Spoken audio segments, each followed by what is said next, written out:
You ever notice like when we picture super successful people in our heads, they're always like all work, no play, practically living at the office. But get this research actually suggests like the total opposite. A lot of high achievers like entrepreneurs, athletes, even Nobel Prize winners, they all have active hobbies. It's almost like having a life outside of work is like a secret weapon. Right. And that's actually what we're diving into today. Cool. We've got this fascinating article from Inc. magazine called The Power of Hobbies.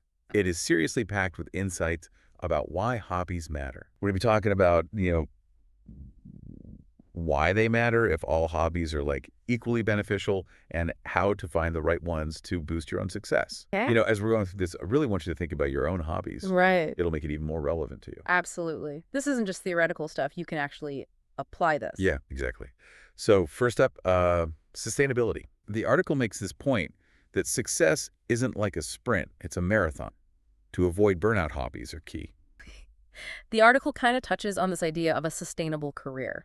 There's actually this study from the Journal of Vocational Behavior, and it defines a sustainable career as one where people remain healthy, productive, happy, and employable over time.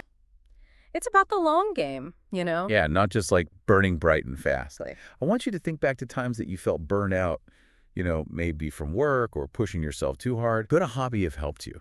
I know for me personally, I've used hobbies just to de-stress and recharge. Hobbies give us that space we need to come back to whatever our main thing is, refreshed and ready to go. Totally. And it's not just about avoiding the negative stuff. Hobbies can like seriously boost our performance too, which brings us to self-efficacy. So self-efficacy is basically, your belief in your ability to handle challenges and achieve goals. It's that I can do this feeling, and hobbies can really help build that up. For sure. They actually have this example in the article about Nobel Prize winning scientists. This study found that these scientists are way more likely to have hobbies than, their non-prize winning peers.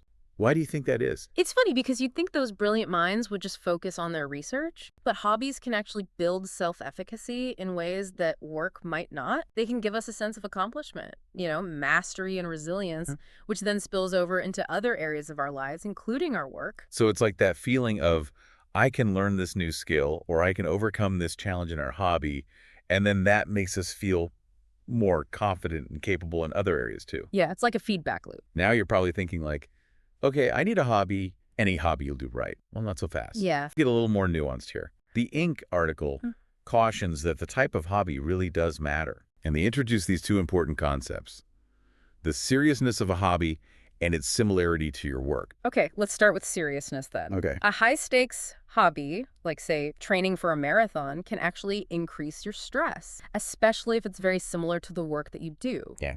You're essentially replicating those pressures and demands from work in your free time. So, like, imagine a high-powered executive who thrives on competition. They start training for a marathon with that same intensity. Not exactly relaxing, right? Not at all. And they have this great example in the article about the Olympic skier Oh, yeah. who was encouraged to build a house as a hobby. Yeah, total 180 from their training. Totally. Yeah. And that actually brings us to similarity. Hobbies that are very different from our work provide a truer mental break, and they allow us to like develop totally different skills. Especially different mental muscles. Yeah, exactly. Yeah. So the sweet spot seems to be hobbies that are enjoyable, engaging, and different from our usual routines. And those have the biggest positive impact on our well-being and then ultimately our success. Right. And remember, even within a certain hobby, you can adjust the seriousness. Oh, that's a good point. Let's say you love playing guitar. You could jam with friends just for fun, or you could aim to win a local music competition. Both are totally valid, but the pressure and commitment are very different. It's all about being mindful and intentional about our hobbies and how we approach them. We don't want to replicate work stresses, in our leisure time. Exactly. The goal is to find a hobby that complements your work and life, not adds to it. Which brings us to the big question. How do we find the right hobby for us? The million-dollar question. How do we find that perfect hobby to help us stay balanced, avoid burnout, and maybe even, boost our chances of success? It's a lot to ask of a hobby. It is. So the Inc. article has this helpful thought process for figuring that out. It starts with taking a hard look at your work. What are the demands, mental, emotional, even physical. Yeah, What yeah. skills do you use the most? What are your main sources of stress? Okay, so step one is self-awareness.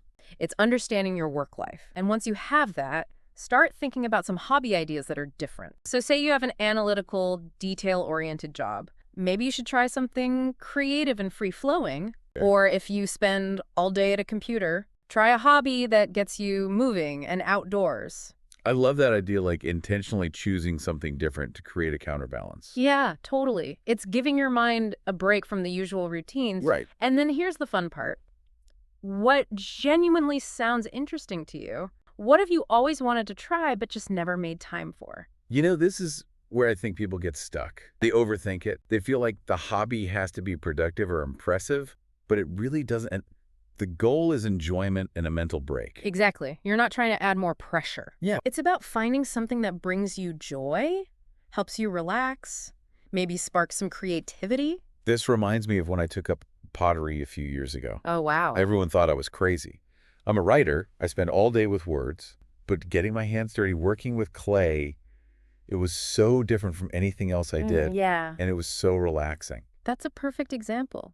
Did you find it helped your writing at all? You know, I think it did. It helped me tap into a different kind of creativity. I even think it made me a more patient and persistent writer. Sometimes you just got to step away from the keyboard and let your mind wander. That's the beauty of hobbies. You get these unexpected benefits. So if you're feeling stuck, just start exploring. Take a class, join a club, pick up a new book. You never know what might become your new passion. And who knows, it might even make you more successful in other areas of your life. It's a win-win. Speaking of success, let's circle back to our main topic Okay. and recap some of the key takeaways here. We started by debunking this myth that super successful people are all work and no play. Right, they're robots. And we've learned that hobbies can actually be a secret weapon for sustained success, not a distraction from it. Right. They can help us avoid burnout, which is so crucial for staying in the game for the long haul. And they can also boost our self-efficacy, you know, that belief in our ability to handle challenges and achieve goals. Wait, that I can do it feeling. Yes, and that confidence and resilience can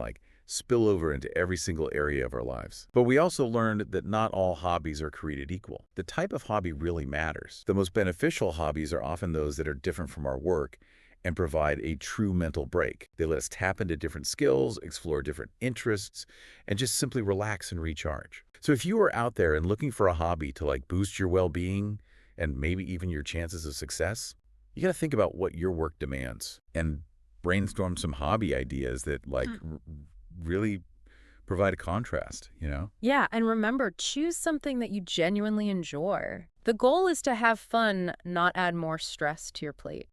This has really got me thinking about the power of hobbies Yeah. and how we can all benefit from making them a part of our lives, you Yeah. know? It really is powerful. And it kind of leaves me with this question. Okay.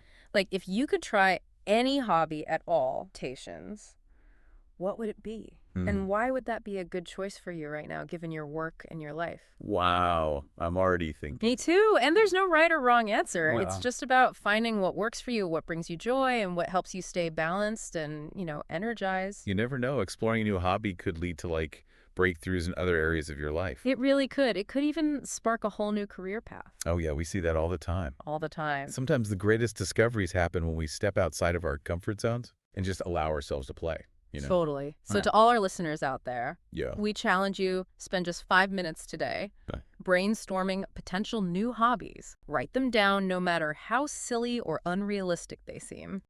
You never know what might spark your interest and maybe even fuel your future success. And hey, if you enjoyed this deep dive into the power of hobbies, hit that like button and subscribe to our channel Yes. for more thought-provoking conversations like this one. We'd love to hear your suggestions for future deep dives too. Yeah, Let us know down in the comments what topics you'd like us to explore. absolutely. Until next time, keep learning, keep exploring, and keep diving deep.